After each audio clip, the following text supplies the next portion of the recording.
Hey there, welcome to the Compared to podcast and videocast. I'm Heather Creekmore, and I'm glad you're watching today because I'm going to go out on a limb and say that today may be the most important show of the whole season 4. And beyond that, it may be the most interesting show of season 4 because my guest today was my best friend in high school. Yes, that's right. My best friend in high school. Now, for some of you, that might be normal. Like your best friend in high school, like lives down the street from you. But I am 40 something. And no, Rachel's not, I'm sure. But I haven't seen Rachel, my guest today, it's probably been 20 years, I think we figured, and maybe longer. And we have this our first time to speak since we saw each other last. And why would this be an interesting show for you? I know that you're wondering that. Well, Rachel and I are going to talk about a topic that keeps coming up for me with friends who have walked through cancer. Now, specifically, we're going to talk about breast cancer today, but I think this applies to a lot of different types of cancer for a lot of women who have gone through the struggles of your body changing during cancer because of cancer. And so Rachel has agreed to tackle this very difficult topic with me today. Let me tell you just a little bit about her. Her husband's a pastor. They live in New York. I had to ask how many children because they do a lot of fostering, and I thought it was maybe 25. But she tells me they have six legal children. And you know what, Rachel, just say hello and tell us a little bit more about yourself because I'm doing a horrible job introducing you. Hello, I'm Rachel. I'm mom of 6 boys. And my husband actually is also in chaplaincy. So he's a pastor and in chaplaincy. I am called in the home right now, raising our kids. And big step yesterday, we sent our oldest off to college. We took him to college, so that was a big change. But yeah, we're just living life, thriving through life right now. And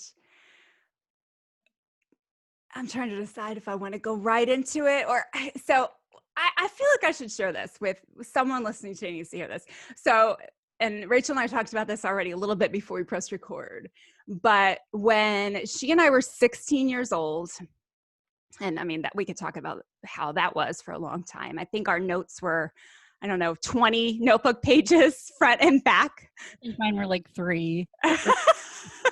Okay, so maybe mine were 20 notebook pages front and back. I like to write. My handwriting's big, but we were constant note writers. But we had gone to a church like getaway weekend or whatever, and I vividly remember that point in my life as being the point where I felt like God told me that I was going to be married to a pastor. And I remember after that, like telling you, and you were like, oh, God told me that too. And I remember thinking like, oh, okay, well, that was probably for her. Maybe it just like bounced off her and that's why I heard it too, or something crazy like that. But over the years, I mean, that was when we were 16. I didn't meet my husband, who is a pastor, until I was 30 years old. So over those 14 years, I remember going back to us standing at that youth convention and being reminded of that. And then always thinking, well, maybe that was just for Rachel. Maybe I can date this guy who will never go into ministry because that was just for Rachel.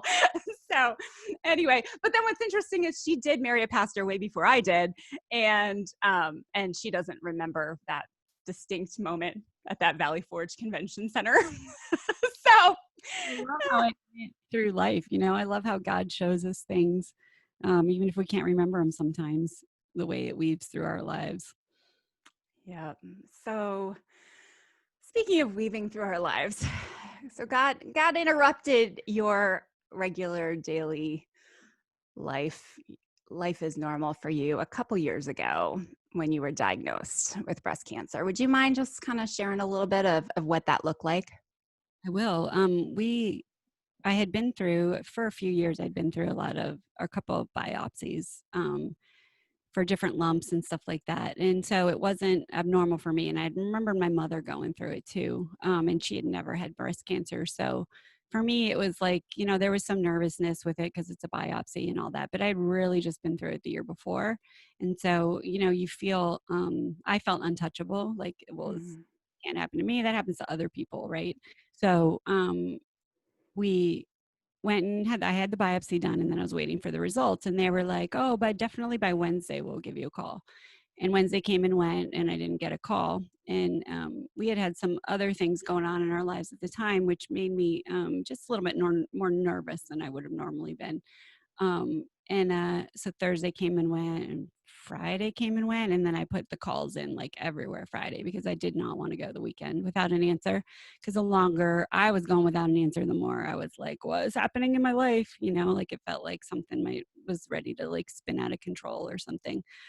um, my husband and I went to a big formal actually on Friday night, which they call it they call it a prom.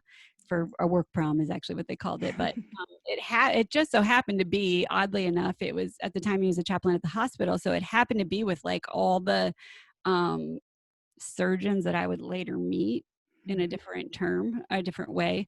But I didn't realize it at the time. But we'd had just a great event together. And because of, our history that we had met and gotten married out of college, we'd never gone to a formal together except for like our wedding and stuff like that. So it was really cool to be able to do that with him. And as I say now, like with my original breasts.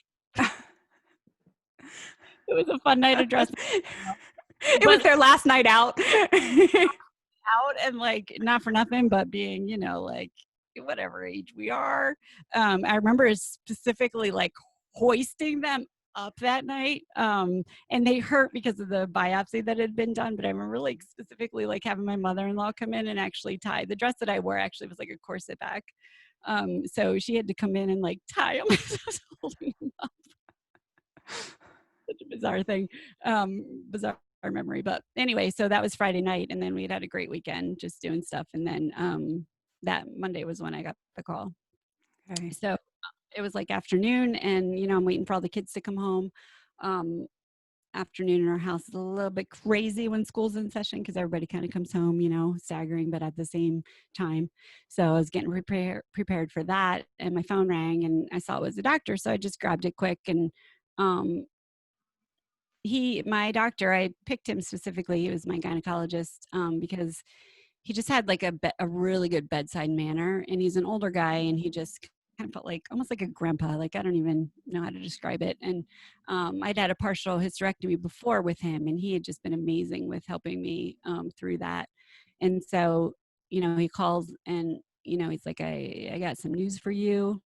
And I explain it like the world was spinning around me and I stood in my kitchen all alone.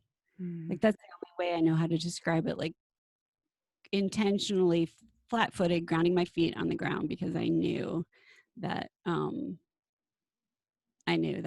the way he approached the conversation that it was going to be a difficult one. And then so he told you over the phone, or did he have you come in? He didn't. No, he told me over the phone. Okay. You got all the information.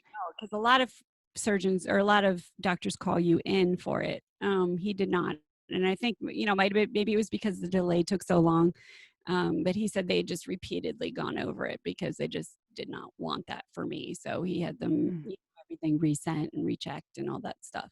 So, yeah, so it was just over the phone. And then you hang up after a call like that. And initially they were saying that, you could just be looking at a lumpectomy, which is just where they take a piece out. And so, we'll have to see that with the surgeons and all that, but that's what he told me initially. So, yeah, that call ended. I remember grabbing my notebook and writing stuff down because I knew there was no way I was going to remember it. My husband that year had, like 8 months before my diagnosis, had lost Jeremy, his best friend. And it was his cousin that he lost. So they had grown up together. They'd been in diapers together, the whole thing. We'd all like done marriage together and life together and stuff like that. So he had lost him suddenly. And so in that moment, I was like, I can't tell him. I can't tell him. I can't, like, I don't know what to do. And so immediately just, started praying because God's who I go to first. And I was just like, what am I going to do? I don't know how to tell him. And I ended up calling my sister-in-law who is on his side of the family, and she just knows me well, and she's a nurse herself, so I could talk over stuff with her. But I remember just sobbing on the phone, like, I can't tell him, Amy. I don't know how to tell him because he just lost so much. But um, yeah, so that was my initial Yeah. first couple hours with it, was that. And then timeline. So then how quickly were you seeing surgeons, and how quickly were you finding out that a mastectomy might be what was in order?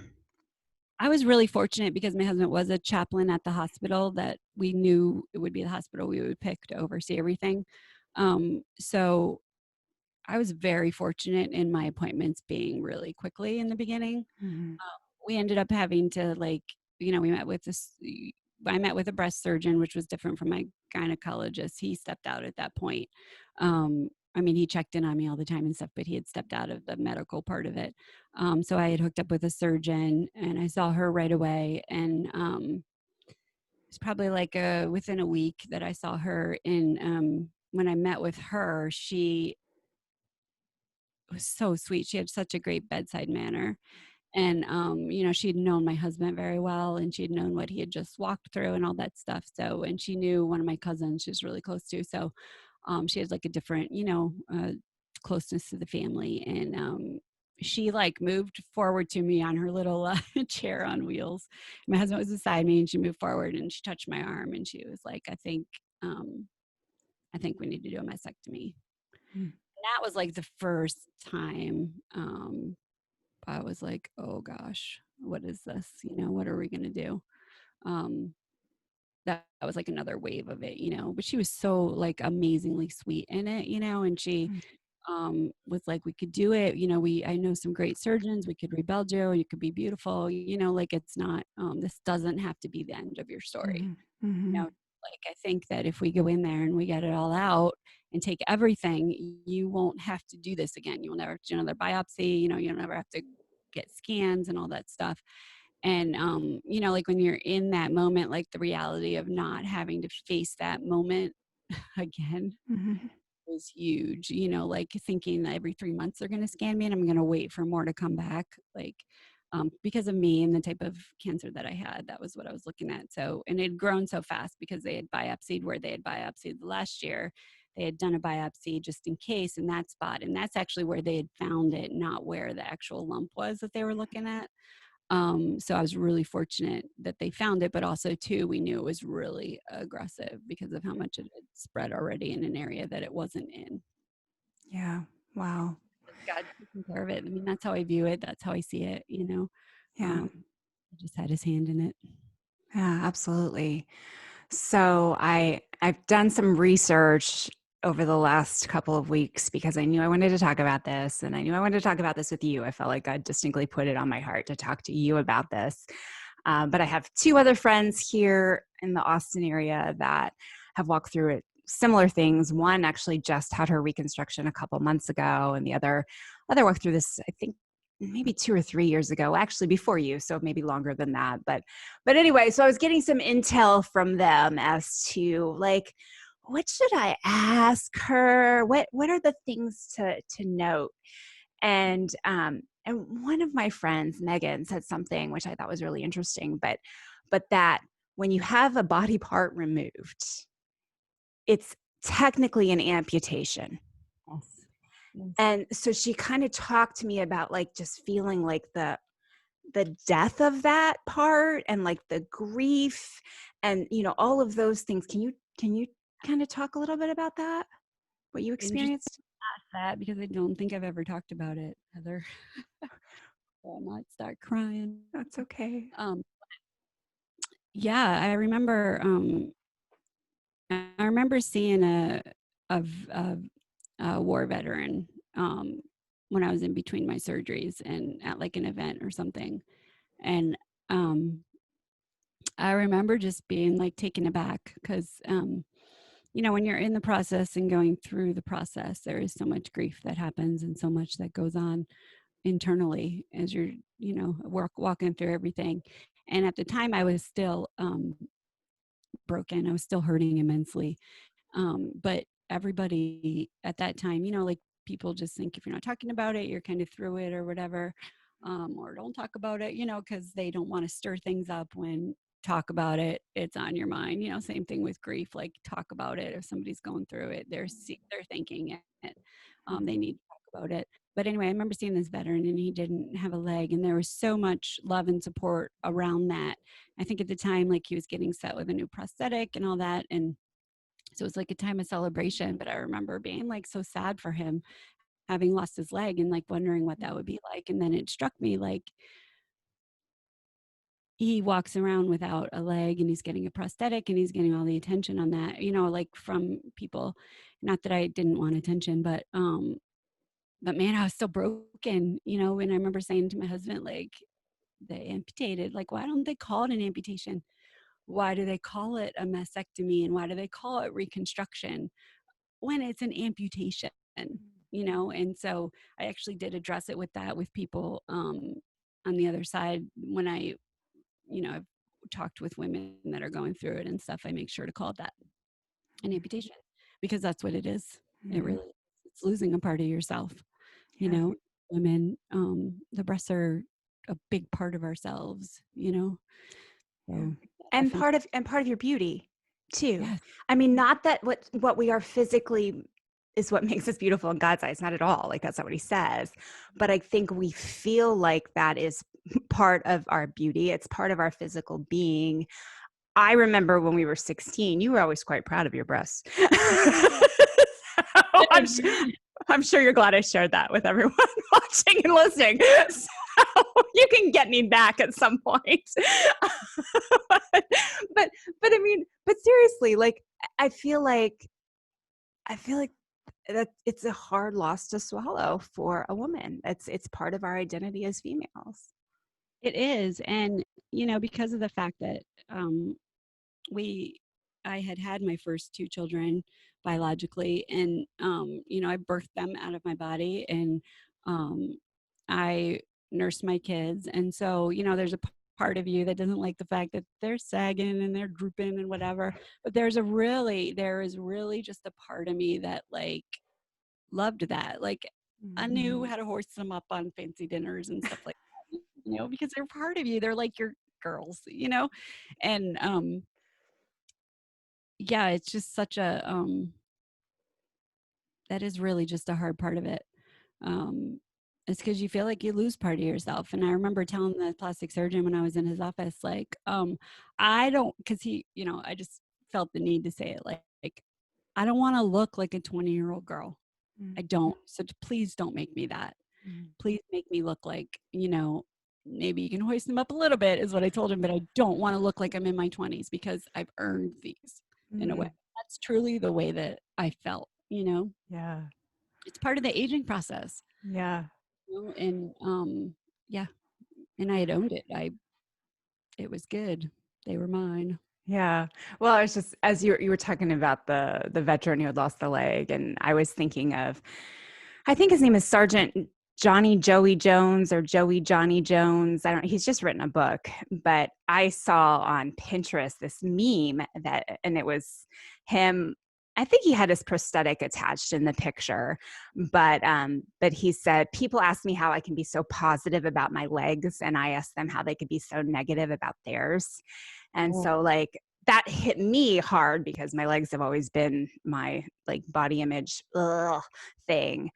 But, for those of us who haven't walked through breast cancer, who haven't walked through mastectomy, it's like there's the concept of, okay, well, how can you complain about yours when, you still have yours kind of thing. But then you and I were talking, and it's like there's this whole weird angle of comparison guilt that happens in cancer. You want to just, can you fill that out? Like talk about what happened for you on that front. sure. With my process of it, everybody's journey is different. Everybody's process is different.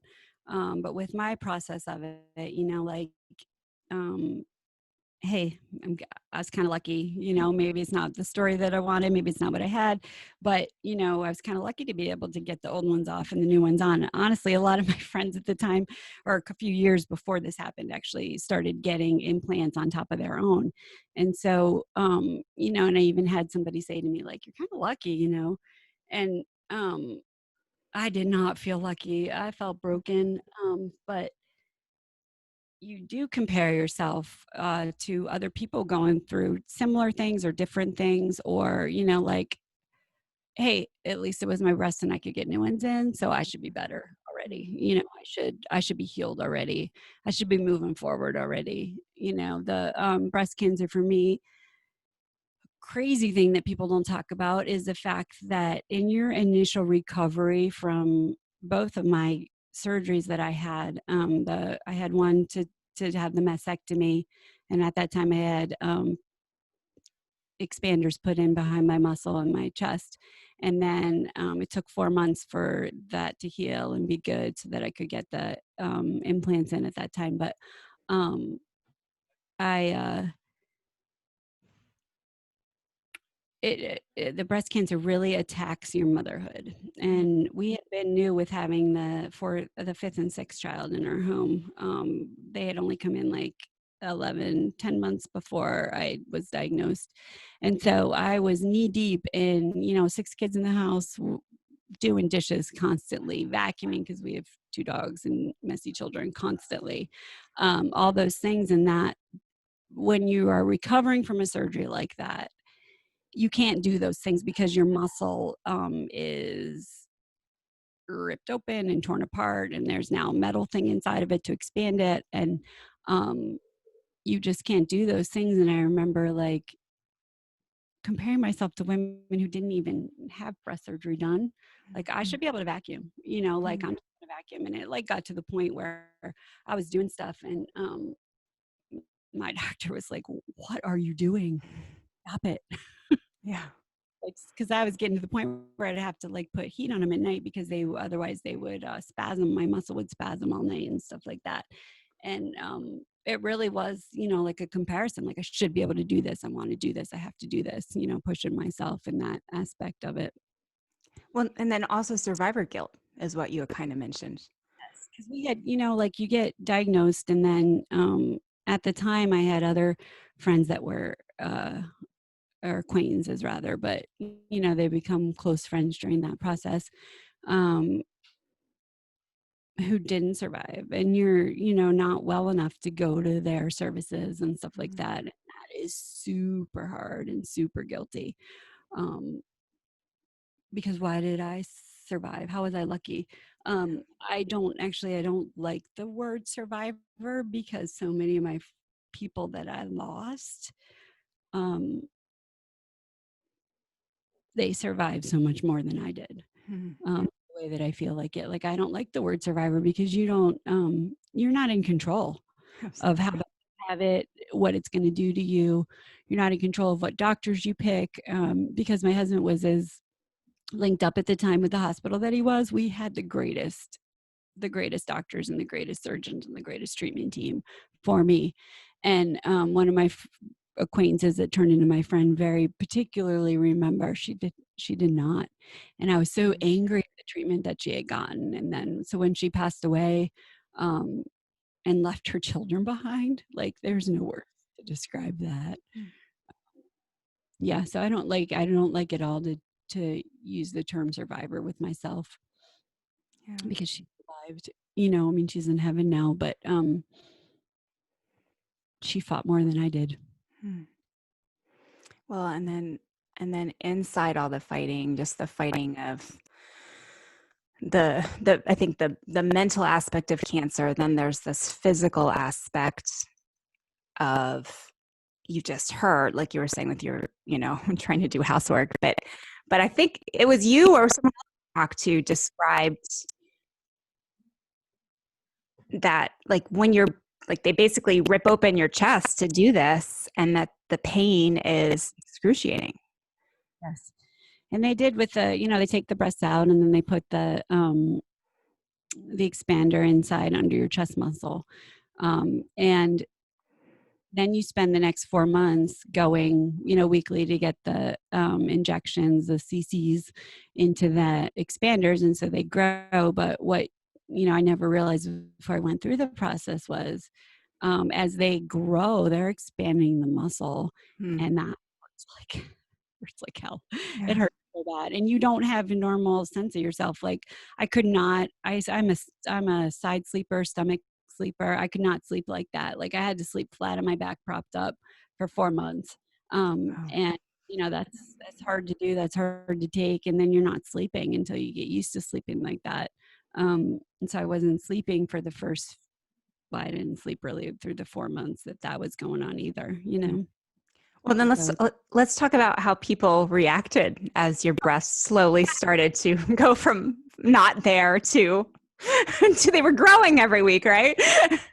that's probably only something you could talk about, right? With somebody who grew. It's something I don't talk about. But yeah, I will absolutely go there with you for sure. It is awkward.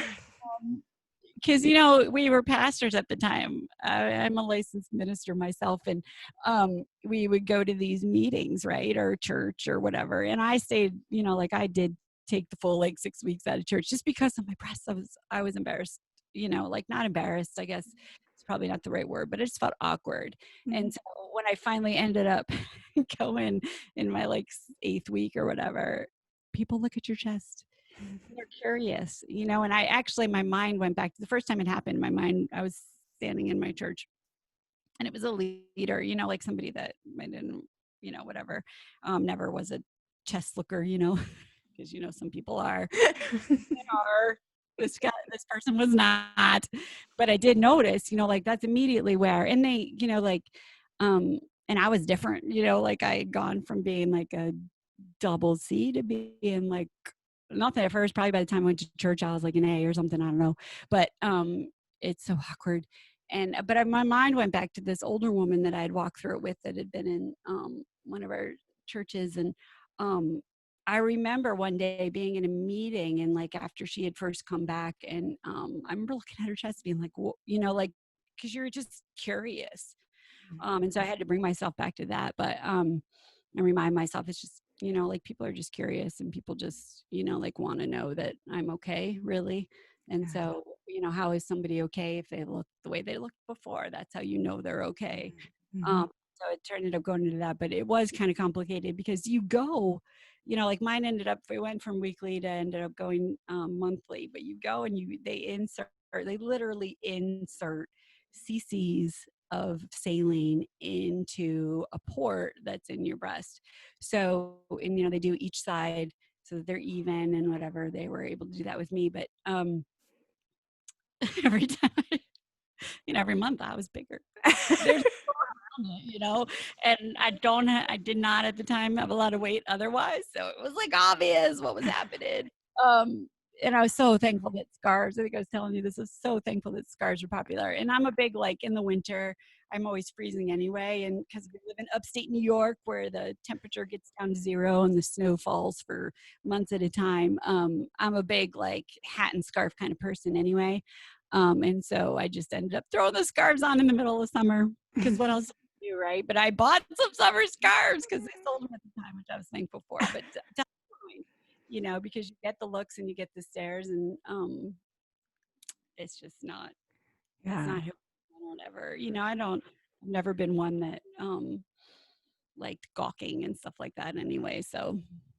But I think you're right. People stare because they're curious, but then beyond that, we don't know what to say, right?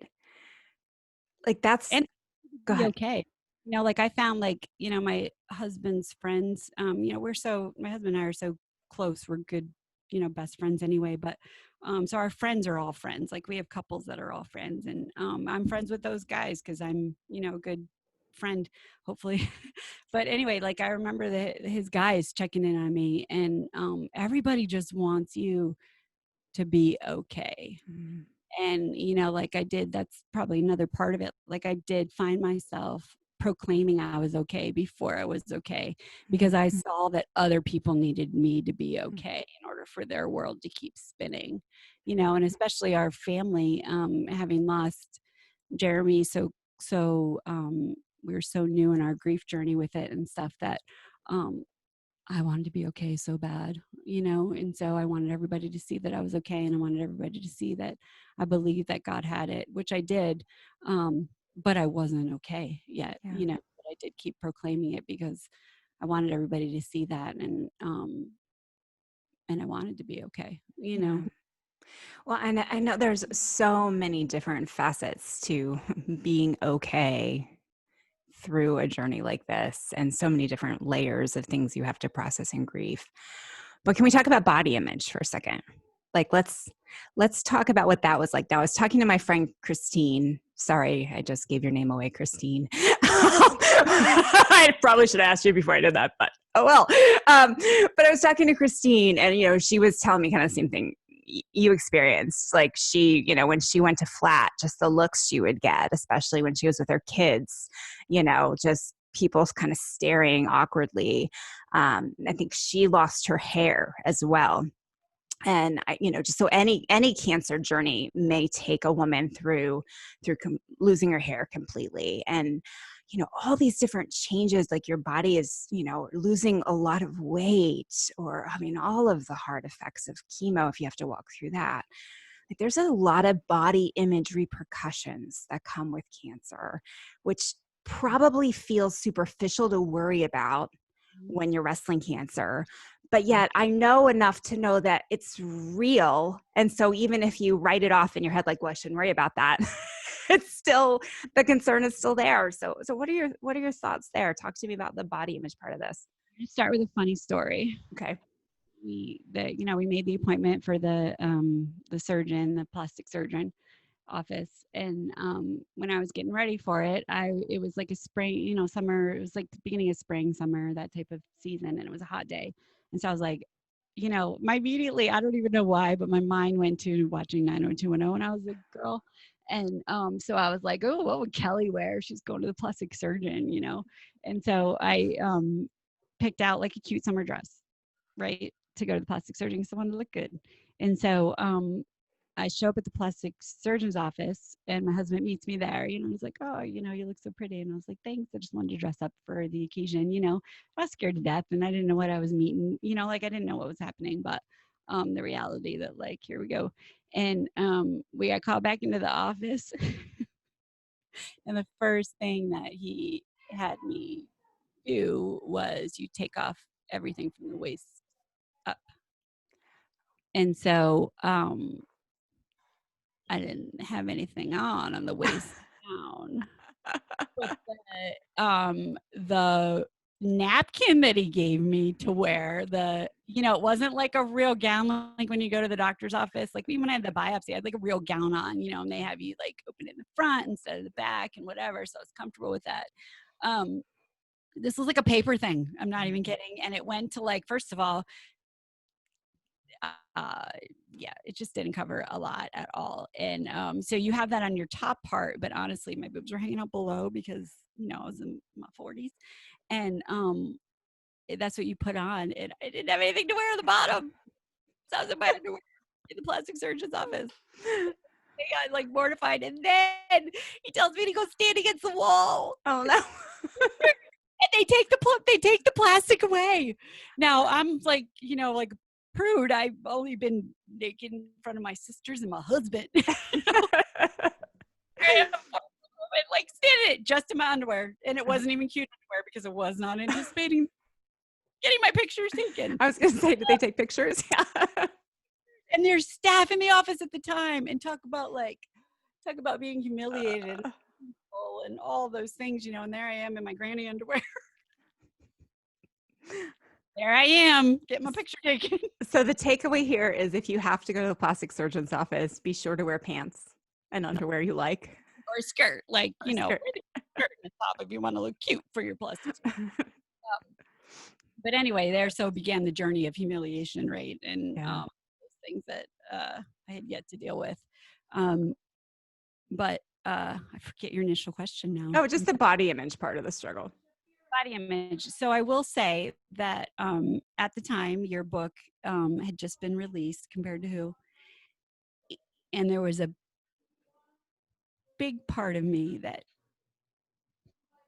I when you're about to lose your breasts, you just realize how much they're an integral part of your being, right? And how much you adore them or whatever, and how much, like through your adolescence when you're growing and they're budding and they're growing, it's so much a part of you and a part of who you are. And I honestly would think back to like times that you and I would have where we would sit by the creek just discussing boys and discussing our lives and discussing, like the changes that were going on with everything. And um,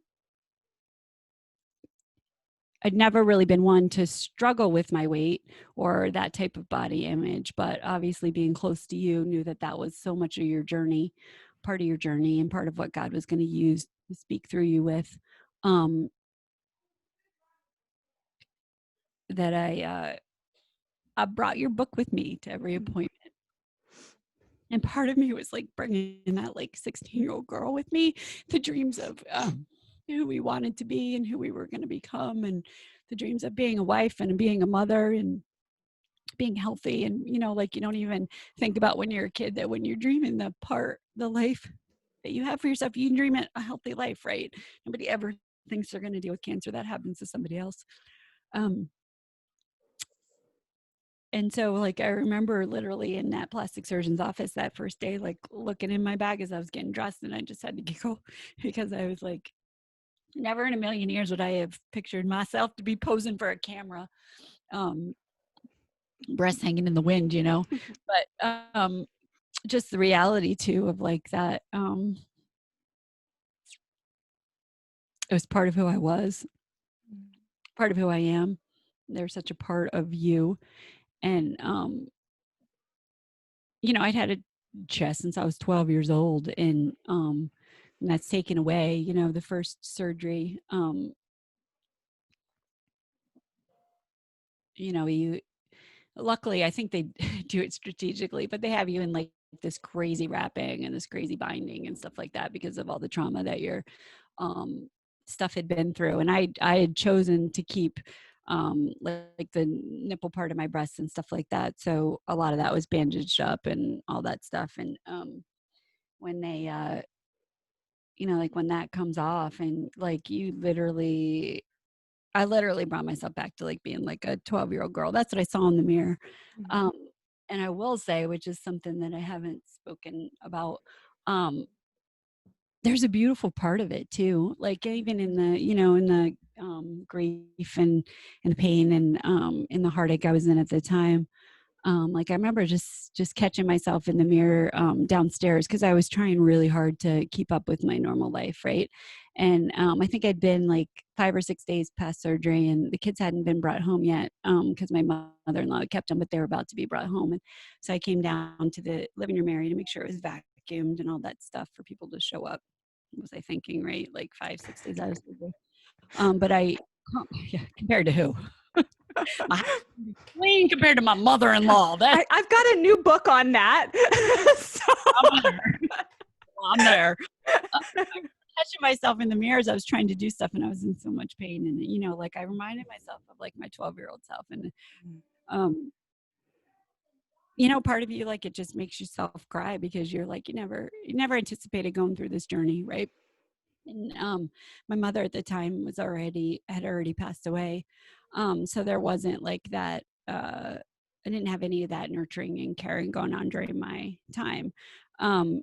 But I remember when I just catching myself, I just remember being like, there is a part of you that mourns um, that part of yourself, that being 12 and them just beginning to grow and all that stuff. But there's a part of me too that loved it because I wasn't my breasts. Like here I had been spending, because the time I was diagnosed in May and then my surgery was in August.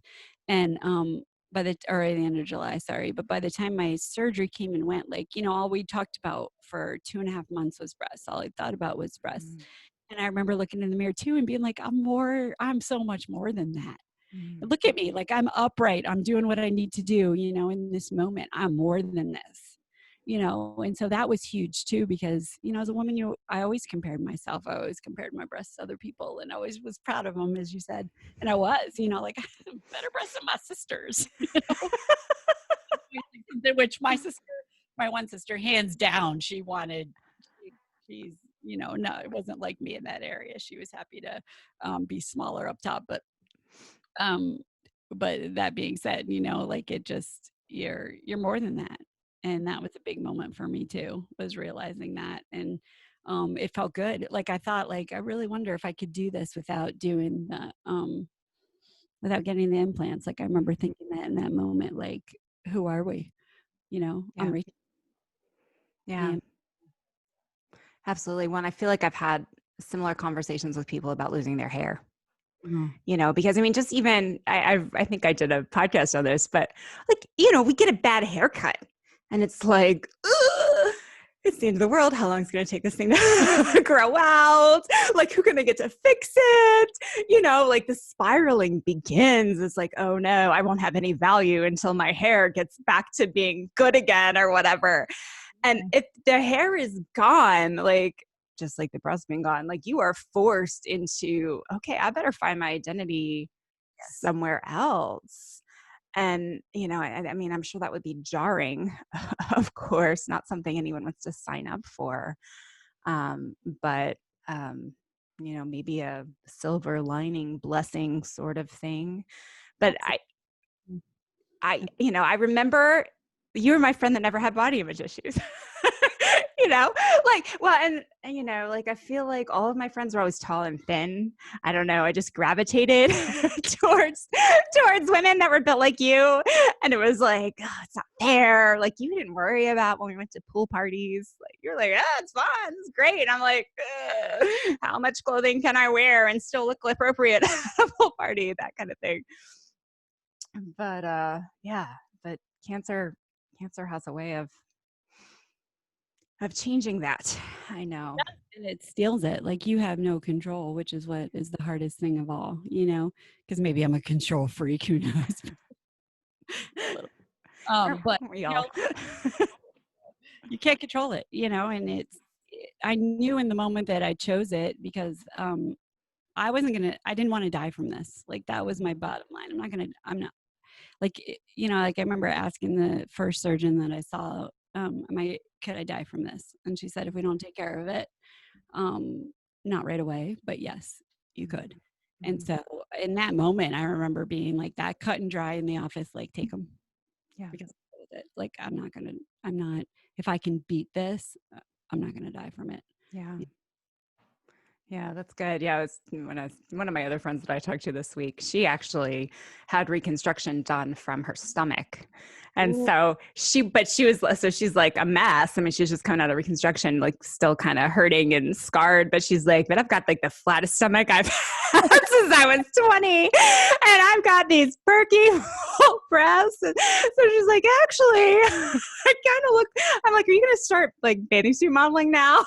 She's like, I'm considering it. So anyway, it's kind of funny, but she's like, it is the beauty from the ashes of sorts, that reconstruction option is there. And, they were able to rebuild her. And even though it was a hard thing to go through, there is the beauty on that side of it. But she also told me at the same time that a lot of women who had implants decided that this was a good time for them to empathize with what she was going through. Mm. and she said it was somewhat frustrating to have women be like, yeah, when I had my implant surgery, it was da-da-da-da. So did you have that happen at all? I really did not so much. That's good. I had some people tell me I was lucky. I was like, I don't know about that. Because I could get implants or whatever, and the insurance would cover it. That's yeah. Not so. I didn't really have too much of that. I'd had some friends who had some done, and earlier in life and stuff. Like, I think we were like 35. A bunch of my friends just went out and did it, which was different. But they needed to do what they needed to do. No judgment, right? And yeah, so no, I didn't really have too much of that. You did spark something I was going to talk. I can't remember. Well, I'm Um, just like, so I'm sure that the people that came up to her or brought that up were just trying to empathize, right? Absolutely. Yes. So, And that so was, how do we empathize? I mean, I feel like I would be the one to, like, I don't. And I said this to Megan the other day. I'm like, I don't know what to say. Oops, I gave away her name too. Sorry, Megan. You're out there too. I've just outed everyone. Um, I didn't say your last name. um, but I don't know what to say. Like, what do we say?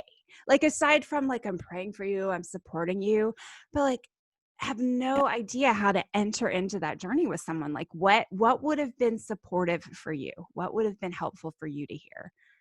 that there's so many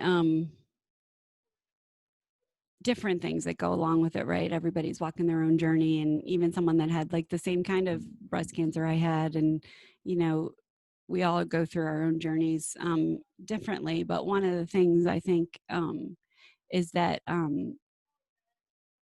I personally, like I was saying, I wasn't better before I was telling people I was better. And everybody wants you to be better when you have cancer because it's so awful. And so many people have stories of, like I was amazed after I'd shared in church what I was dealing with. After I got off the stage, so many people came up to me that I knew, people I felt like I knew so well, that had walked through breast cancer with their mom or cancer with their spouse. And I remember one guy in particular never, I was, he was, I never had anticipated his first wife had died from cancer, breast cancer. Never in a million years had anticipated that. But he began to share that journey with me, which I'd known the guy for like 5 years. He'd never once mentioned it. Um, and so different things like that. So like me, myself, I felt the need to be better. I felt the need to lead everybody. Like, I'm going to be successful in this. I'm going to be the testimony on the other side. Right. And so, and that, I projected that so much that I was better. Um, and I wasn't better. And, you have, when you first get diagnosed, if you're fortunate, like I was, so many people stand with you and so many people rally behind you. And we had people all over the world sending us messages and flowers and fruit baskets, the whole 9 yards. And we felt so loved and so cared for.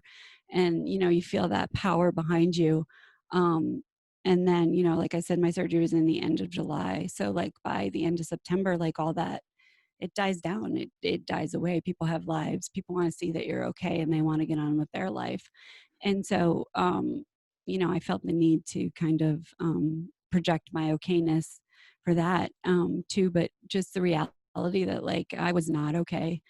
And, there were a few friends during that time that did reach out to me. And oddly enough, a lot of them were, my husband and I are very, we're pastors and we've been pastors for 20 plus years. And so a lot of our community are, people that we are close with is that. And,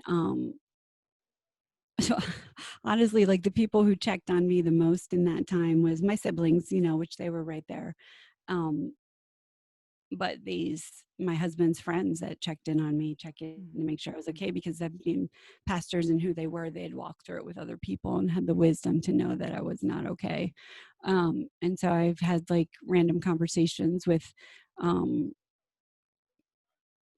oddly enough, it was men that I was having the conversations with, but telling them like my soul's not okay. Like, I don't know what to do.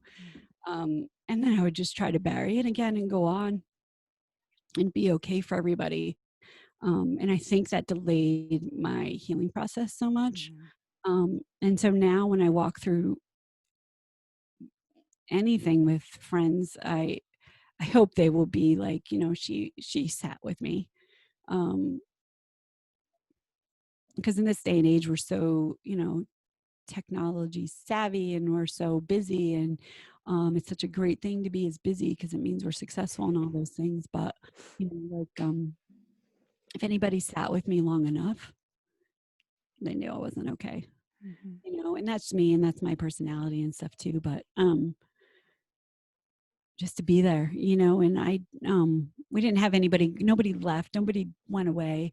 But you go through it for months and months and months. And just being the friend that doesn't try to put the pretty bow on it and doesn't try to wrap it up for you, but allows you just to walk in it who you are, allows you to be broken and still shows up for coffee or still brings coffee to your house to sit with you. Yeah.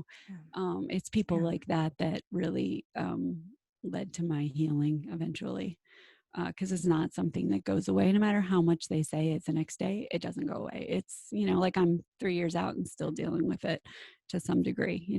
It's a real life change. Yeah. Yeah, that's good because it seems like this isn't the time for your spiritual pep talk. Like, come on, God brought you through this. You just need to be grateful and start praising Him and thanking Him and just, forget about all that other stuff. And you just, don't let the devil steal your joy. It seems like it's not. Go ahead. No, you're saying it. You're right on. It's so true. It's so true. And there are moments, there are beautiful moments like in worship and in prayer and stuff like that where, man, God was bringing me, like I had moments of triumph and, feeling like we're defeating it. But I remember when I was getting ready for my second surgery, because my husband knows me so well, he looked at me and he was like, you will not tell people that you're better right after. Like, we can't go through this again. We need help. We can't pretend that it's going to be okay until you're okay. And so that was huge for me too, just to have that permission to grieve and to be sad and to walk through what I needed to walk through in the time I needed to get through it. Yeah. Yeah, I'm just remembering something about you. You don't like to ask for help. I don't like it at all. I kind of forgotten that about you, but as you're talking, I'm like, oh yeah, that's right. Rachel, not that I ever like to ask for help. I feel like I've grown in that. Well, my husband is not afraid. Like he'll ask anyone for anything. He's just like, can So you do me does a favor? mine. Oh, I'm like, that's so embarrassing. Don't ask them that. Oh Like, my God. seriously, you're going to bother them. Don't ask them if, oh my word. Like, we don't do that. I don't, is that a Pennsylvania thing? Is that like a Pennsylvanians don't need help, or what is that? I don't know. The strong woman here is roar. We don't need hope. So true. But I have a feeling walking through cancer, you need help. So did you find yourself in the position where you had to ask for it, or just enough people were volunteering, or how would you advise someone navigating that? Because my husband loves to have help, he was really quick to realize like he couldn't get, from the get-go, he couldn't get all the grocery shopping done. He couldn't get all the dishwasher loaded. He couldn't get the kids bathed and in bed on time and all those things, we always joked about. He brought in 6 people, 6 different volunteers To do your job. So every once in a while, when he's had a hard day somewhere, I like to remind him like, but it was his jobs that you were doing, but yeah, he was good. He was quick to ask for help with the house and all that stuff. Thank God. Cause I never would ask for it. We all know that. And, but it was taken care of, initially it was, like I was saying, like in the fall, it started to wear off because I was projecting, I'm okay. And I think that's what scared him was, looking at the second surgery. He knew, cause they open everything back up and they go back in and it's all that healing all over again. And so he knew it was going to take time. So he, luckily, like fortunately, he had the wherewithal to like get the physical help that we needed. It took me months, and I'm, like almost ashamed to say it. Like it took me until probably like March to realize like I was not okay emotionally. I was not okay. We had walked through so much, and then with the breast cancer and with having 2 new little guys that were needed so much parenting and stuff at the time. And we were still like in the battle there where in the foster care journey where they were scheduled to go back and not going back and scheduled to go back and not going back. So it was a lot of upheaval in our home as well. And so throw that all together. By the time March hit, I was not okay. That was literally like, and I say it now that like January through March is the darkest time of my life ever, because I would get done what I needed to get done. And, I would get the dishes finally clean. I would see the bottom of my sink by 11 o'clock at night, and I'd crawl up into bed, sometimes cry myself to sleep and wake up at 6 and do it again, because that's what needed to be done physically for our house to function. And but I was not okay. I was losing myself in the process and was really breaking down. I actually had gone to a doctor's appointment that had nothing to do with any of that. It was my gastrologist or whatever that I was seeing. And she's like my age and has kids and all that stuff. And so she's like, how are you doing? And she asked me that. And this was probably like March. I just broke. Like it was like crying uncontrollably. Because she was the first person to ask me that, believe it or not, in months, and I don't know like why, but when she asked me, and it's a doctor, you don't feel like you need to be that strong person for a doctor because they're supposed to fix you, right? And so for whatever reason, I just felt safe with her, and I was like, I'm not okay. And so she ended up going through and making appointments for me because my doctors are all linked together. And she actually stepped in and made appointments for me that I had to go to check in with different doctors and stuff like that, which was life-saving. It turned into an empowering thing for me because I was able to get on, go forward and grow and move forward from that point. So that was a big turning point for me. And I literally, like, she let me sit in her office, and she was a gastrologist, she follows my GI tract, but she let me sit in her office and cry for about 45 minutes.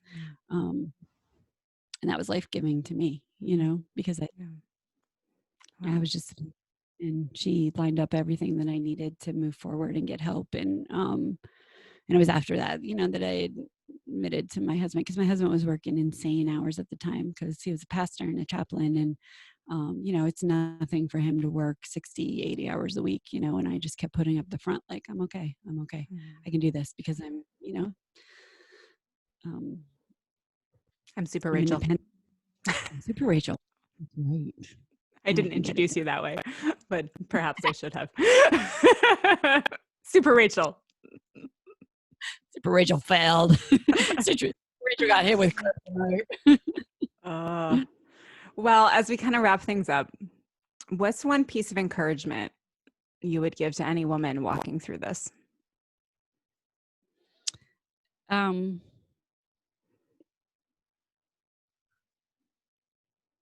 rely on yourself and rely on others and rely on God, to let it bring you to a point of breaking where you're just dependent on him and even on other people around you. Like it is a hard journey.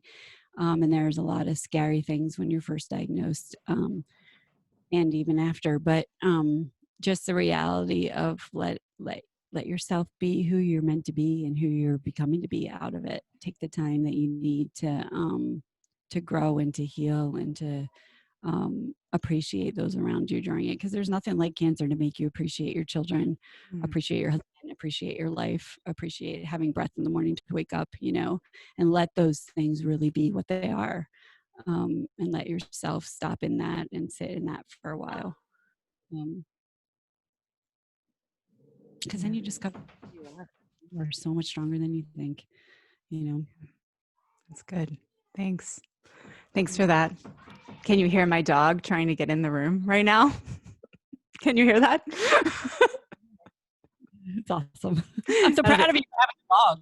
Well, yeah, that'll be great for the video. I can't cut that out. She's just gonna keep scratching at the door until she starts barking. It's amazing. There's 5 other people in my house right now, and no one notices that. Such is the life of a podcaster. Well, I'm afraid to look at her. Okay, well, that's some comic relief for a heavy topic, huh?